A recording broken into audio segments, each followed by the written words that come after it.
Hey guys, good afternoon and welcome to the CNBC TV18 Mumbai studio. I'm Pavitra Parekh. You're tuned into MF Corner, and today we're going to talk all about investing in international funds. Now, while these can be a great tool to help you diversify your investments and can really add that edge to your portfolio, these funds, remember, carry all of the risks of regular mutual funds, but they also come with some other additional risks, which I think is, important for anyone to understand. There are also a whole host of different ways that you could look at gaining international exposure. So to understand, how you should look at this, what your strategy should be, we have Tarun Birani joining us now. He's founder and CEO of TBNG Capital Advisors. Tarun, first of all, thanks a lot for coming down to the studio for this show. And, I am looking forward to this topic because we get a lot of questions on these as well. So first off, just to start, take us through what you think are the key benefits of looking at international funds, because it is a lot more complicated than, looking at a straight up Indian mutual fund. But tell us, what is the key benefit when you get this kind of exposure? Right. So, good afternoon, Pavitra. Thank you for having me here. I have been traveling across, and when I visited, let's say, Australia, when I visited Singapore, all these countries, I realized that the investor, local investor, never think like only investing in Singapore, only investing in Australia. They look at things much more globally. Okay, maybe the big reason is the capital account convertibility, free access to dollars and all those things is the big area. Big growth in markets like India also. Right. But that has its own pointers. I will cover that. But that is one big reason I see large part of the developed markets look at investing in a much more holistic way, right? So I feel international investing is one of the very important part of investing. Coming to advantages, very big advantage is you are diversifying outside your home country, right? So as investor, I always have a home country bias, right? I look at things only on a domestic way. I will only track RBI policy. I will only look at what is happening in India. But once your portfolio is of some size, I feel it is very important to have your portfolio outside India to avoid those kind of risks. The regular benefits of diversification is one reason. Second big reason is access to a lot of market leaders. I have seen a lot of companies, a lot of sectors are not available in India. Let's say if I look at artificial intelligence, robotics, clean energy, ESG, there are a whole host of sectors which are not available and have access to the global leaders in those space. So that is one way, once you want them in your portfolio, they can bring more stability. Apart from that, and I think it has been a case in the past, if I look at last 10 years, 15 years, currency has been one of the very big return earner for anybody who has invested outside India, because rupee has been depreciating all over. Maybe the trend has changed now, and I look at things very differently in next 5-10 years. India looks much stronger to me. Dollar doesn't look that positive to me. So there are a lot of things which are different now, but currency is also one of the big way one can take benefit from that. And apart from that is potential for higher returns. In India, I will only look at only a developing country. But let's say my portfolio and which stage of life I am in, right? From a suitability perspective, if I need more stability, I need developed market. I need companies which are in a different cycle, right? So access to different market cycle is also one thing investor can benefit, and that can change their return profile over it. Oh, absolutely. And we'll talk more about how you should really decide your strategy, what method you should use to really get in. But like I was mentioning, these funds carry all of the risks of regular equity mutual funds, but they do come with some additional risks, whether that's geopolitical risk, currency risk. You want to just take us through some of them, because it is important to understand that there are very specific complexities here. Right. So, Pavitra, risk is everywhere, right? Like you're walking on the road, you're flying, everywhere risk is there, right?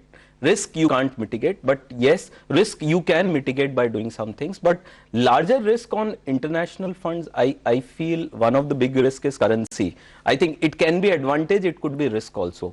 If you see very large movement happening in currency, and we have seen, let's say, countries like Russia, where very large movement happen in a geopolitical space there, right? Anybody who has been an investor there would have got some negative currency movement thing there, right? Apart from that, one of the very important thing is political and economic risk, right? In that specific country, how politically those countries are moving. I have seen China is a great example. If I look at 5 years back, there has been a lot of investment recommendation coming on the China funds and the China investing ideas. But if because you look it's so at cheap. yeah, so if you look at last 5 years, returns from all these categories have been very less or negligible, right? So I think that is one very big area where, due to changing geopolitical scenario or the manufacturing lines setting up outside China, all these have one of the factors. So maybe we can reflect back and learn from mistakes made in last 5 years. So that is also one thing. And the cost, I would say international investing comes with higher cost compared to you investing in India, because there are layered costs. You have to pay cost there also, here also, fund of funds, whichever route you take at. So that will come at higher cost. Okay, so that is an important point for any investor to note for sure. But Tarun, when you're looking at an international fund, you could get exposure either via a global fund or an ETF or an Indian fund which has a sizable international exposure, right? We have so many funds in the last year that have done exceedingly well because they were exposed to the AI pack. So is there any big benefit in picking an India fund over, say, a global ETF? So this is again a suitability which you need to do, where you are in terms of your portfolio, what are your requirements, do you require dollars? So let's say if I look at things, and this is very critical, let's say if I'm looking at funds for my kid education in US, I need more dollars, right? So I want most of my assets, which I want to build for his future, his or her future, in dollars. So maybe I will take a global stock or a global ETF route, and that will give me access to dollars for his studies, right? But if I am a normal investor and I am not looking at any such things, maybe I will look at the local fund of funds route. That is much better for me because the local regulation is there. I have more comfortable managing it under the SEBI spectrum of managing funds. So all those are very big benefit if I look at local funds of fund kind of thing. And taxation and all those are also different. So you'll have to look at that. And with Indian funds, you just feel like you have more information, right? Because everything is put out over here. There's a different regulation in place. So that could be a bit of a hindrance. A very interesting chat. I have a lot more questions on, what your strategy should look like, the kind of markets that you should look at. We'll get to that in just a bit, but we do need to take a short break. We'll be back in 2 and we will continue this conversation on the other side. Stay tuned.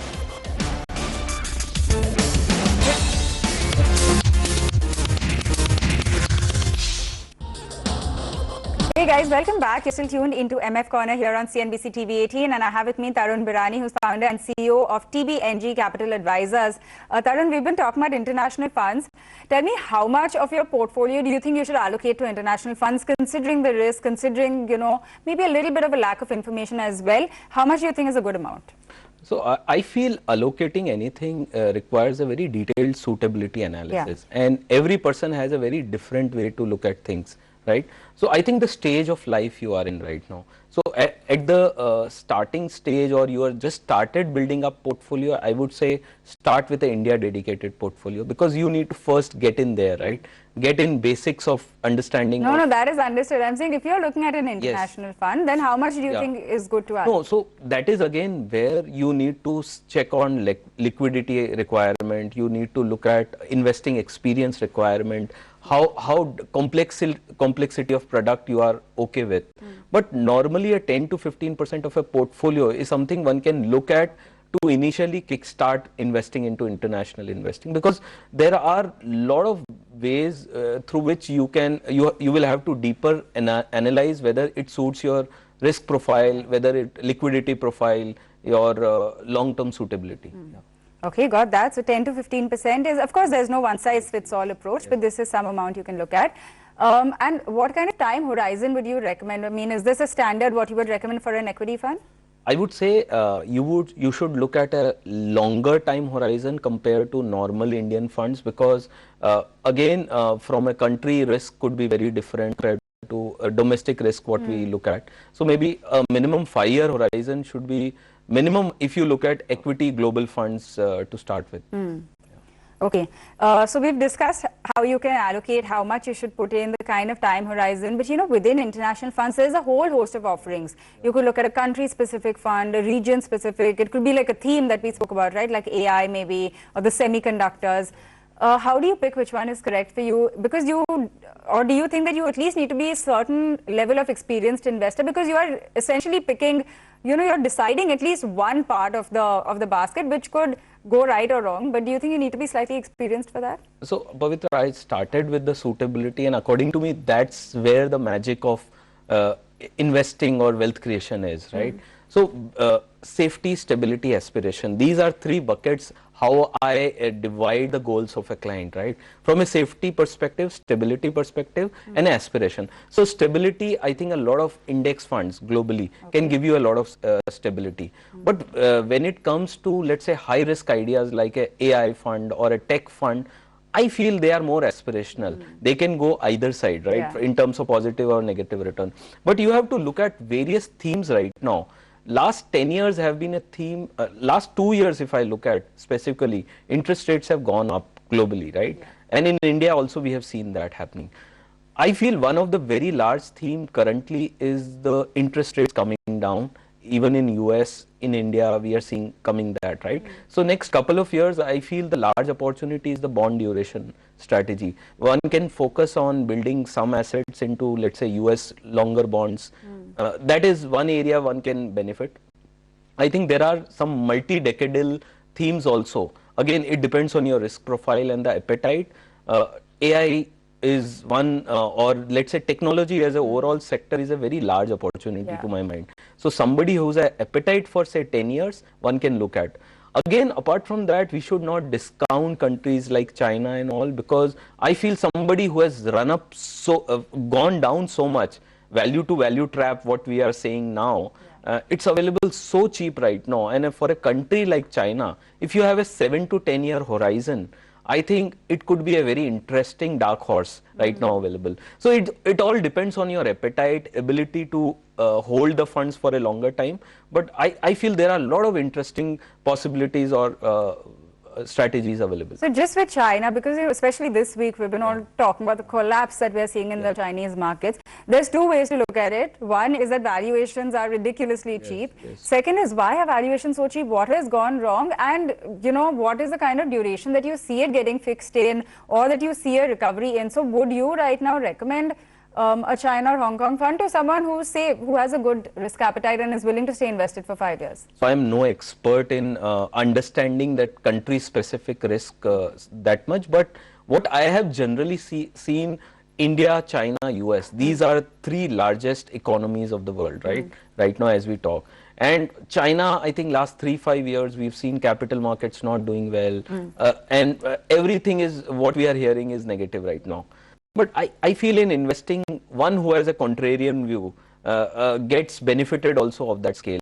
So if you have appetite, it is quite possible next 5 years the story may not pan out. But if you have a 10-year kind of horizon and you have a risk appetite, allocating some capital, I think China could be an interesting story for them.